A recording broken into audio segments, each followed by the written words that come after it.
Instagram stories for Wednesday, January 10th. I'm your host, Daniel Hill. I am traveling this week, which explains the not great audio quality that you're currently experiencing. My plan was to just upload clips of prior interviews that I've done in the past as the show for this week, but honestly, I really wasn't happy with that idea. I felt like I can do better. I want to do better for you listening, so let's make the effort. Today's episode is an audio clip from the head of Instagram, Adam Mosseri, talking about some of the safety features they've implemented to keep young people safe on Instagram.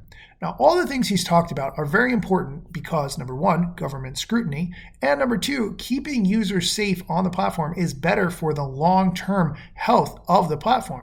It will make people not want to leave at their first available opportunity.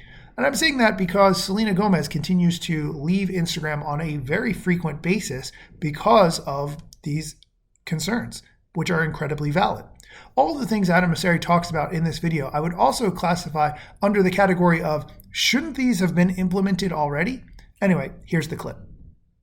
Happy 2024, everyone. This week, I wanted to do a quick overview of some of the most important features we've built to help keep young people safe on Instagram. We've actually launched over 30 tools across the platform over the last couple of years, and we plan to build on that momentum in 2024. The first bucket is parental controls. We believe that parents know what's best for their children, which is why we built parental controls to allow you as a parent to set limits on how much time your child can spend on Instagram, and to even set out blackout periods during the week, because maybe you don't want your kid on Instagram on weekday evenings because we want them to focus on homework.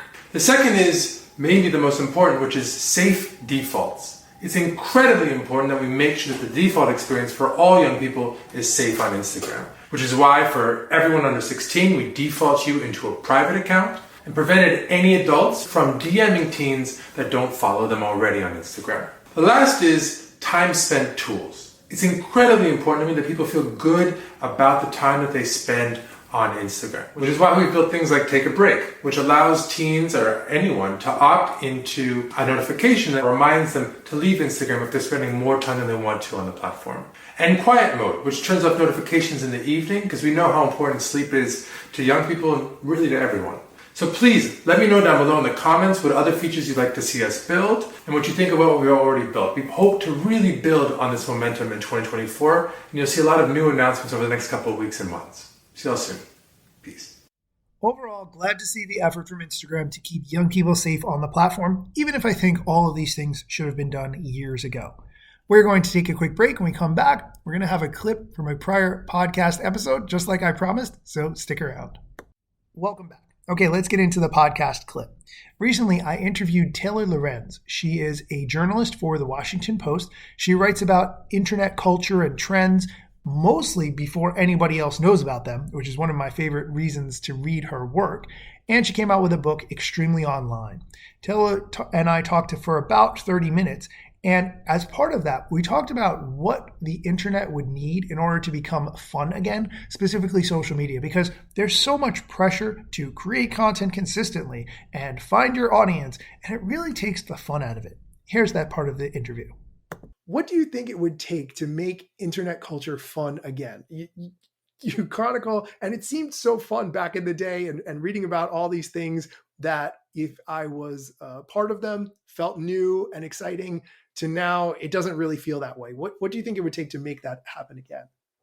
I think I was going to say take the money out of it, but it's more like the desperation. I think that like content creation and a career as a content creator has been sold to a lot of people as like a way to achieve stability and financial freedom. And it's usually a losing game. Most people are not going to achieve that.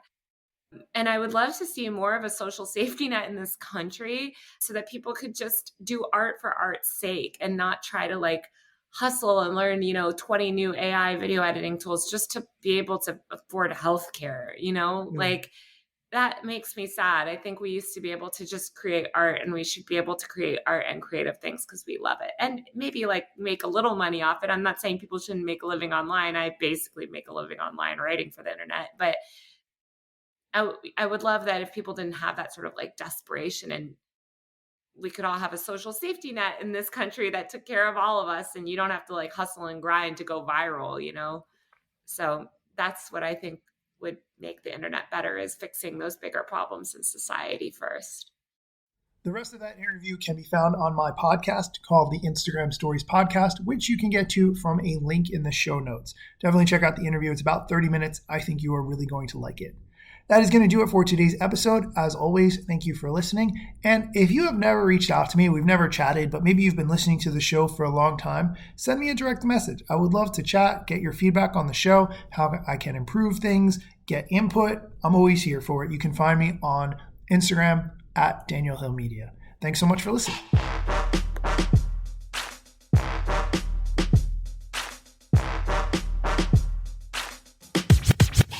I'm not yet a member of the Instagram team, but my podcast covers many Instagram themes. But the name, image, logos are trademarks of Instagram and the LCC in the USA and every territory. Everything I publish independently.